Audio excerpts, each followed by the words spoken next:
أعوذ بك من همزات الشياطين وأعوذ بك رب أن يحضرون. بسم الله الرحمن الرحيم. الحمد لله رب العالمين، والصلاة والسلام على خير خلقه أجمعين محمد.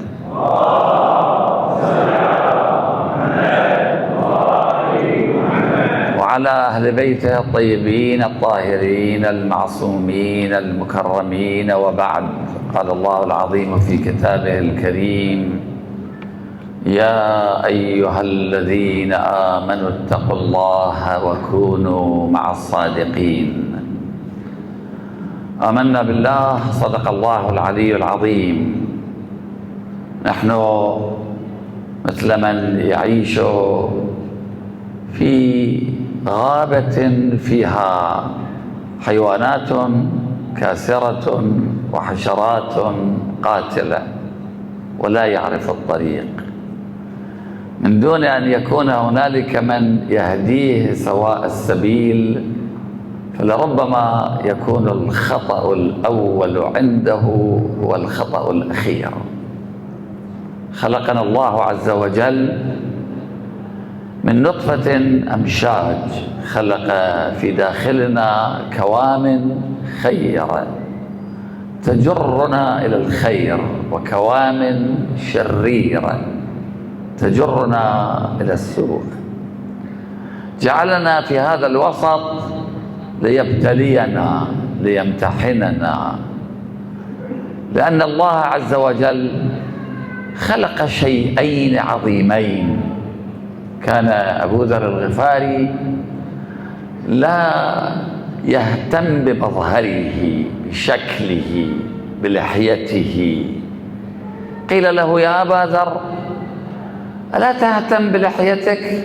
قال: شغلتني عنه العظيمتان، الجنة والنار.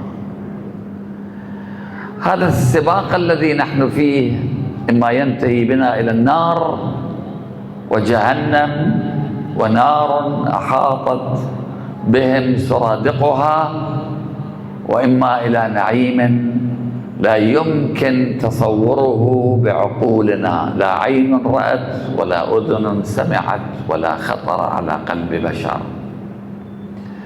نحتاج إلى الهادي، نحتاج إلى المرشد. من يرفض الهادي والمرشد فإنه يعرض نفسه للهلاك الأبدي، ليس لمرض وعرض وخسائر مادية، يخسر نفسه وإلى الأبد. الله عز وجل الذي يريد الخير للبشر بعث 124,000 من الأنبياء، ومع كل نبي وصي، وجعل في داخل الإنسان بوصلة، بهذا التعبير الحديث. جعل في الإنسان الفطرة.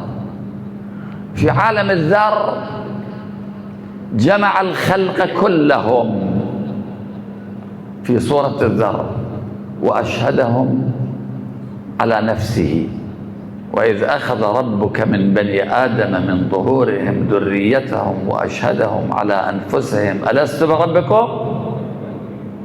قالوا بلى. من كان يستطيع أن يقول لا؟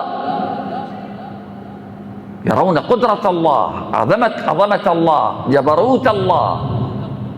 الكل قال بلى، وأول من قال بلى كان رسول الله صلى الله عليه وآله وسلم.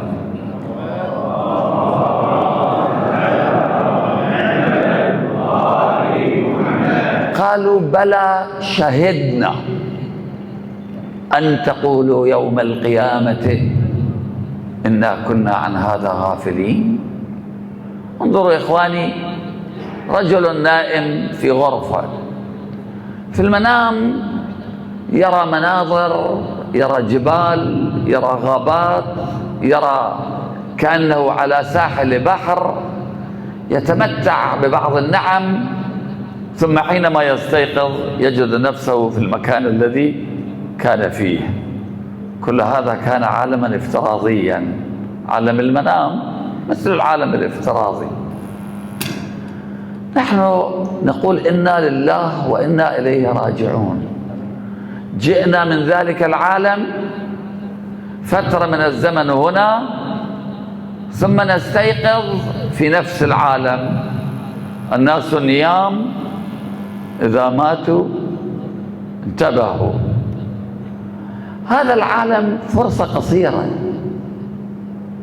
عشنا في عالم الذر، خلق الله الأرواح قبل الأبدان ب1000 عام، ثم نعيش في عالم البرزخ لا يعلم إلا الله كم سيطول هذا العالم، ثم عالم القيامة، ثم عالم الجنة والنار بلا زمن.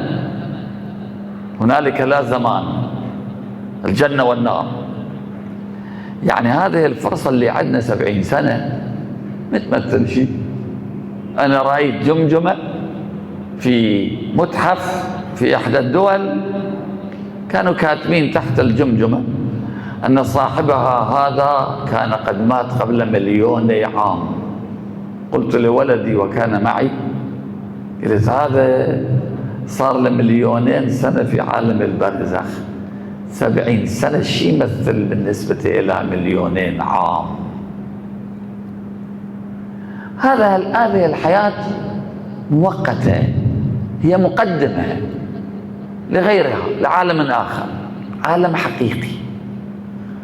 القيامة، البرزخ، ما بعد الموت، العالم الحقيقي هناك. نحن لا نجد كأننا نتمتع حقيقة بالمتع، لكن كما قلت اللي يشوف حلم هم يشك في حلم الله، يشوف نفسه كأنه حقيقة، إما دا يتمتع أو دا يتعذب. نحتاج إلى الهادي. لكل الأمم الله عز وجل أتم حجته عليهم بأن أرسل إليهم أنبياء، وبين الأنبياء لهم ما فيه خيرهم وما فيه شرهم، ما فيه صلاحهم وغير ذلك. ولقد وصلنا لهم القول. شوفوا هذا القرآن الكريم الذي كان يتلوه نبينا صلى الله عليه وآله وسلم في طرقات مكة، وكانت مكة قرية، وإلى اليوم مدينة مكة بالقياس إلى المدن الكبرى قرية، ولكن لم يكن يستمع إليه أحد. وإذا كان أحد يدخل في المسجد الحرام والنبي هناك يتلو كتابه، كانوا يضعون في آذانه أذني القطن حتى لا يسمع. اليوم أكو واحد في الدنيا ما سامع اسم النبي، أكو واحد في الدنيا ما سامع اسم القرآن. القرآن أكثر كتاب طبع، أكثر كتاب يتلى آناء الليل وأطراف النهار. الله وصل القول لنا، قال لنا أكو جنة ونار، أكو جنة أكو نار. واحد ما يريد يسمع، غدا سيقال له هذا الذي كنتم به تدعون، هذا اللي كنت تقول كذب، تفضل في الكذب، تفضل احترق بالنار.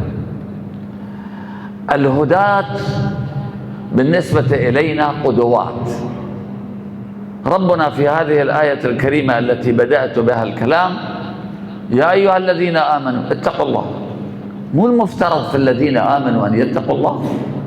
إيه، بس أحيانا الإنسان يغفل. يعني الإنسان يوم اللي يطلع بالنهار دائما يتذكر الشمس، لا، مشغول. إذا واحد قال له هذه شمس، إيه نعم شمس.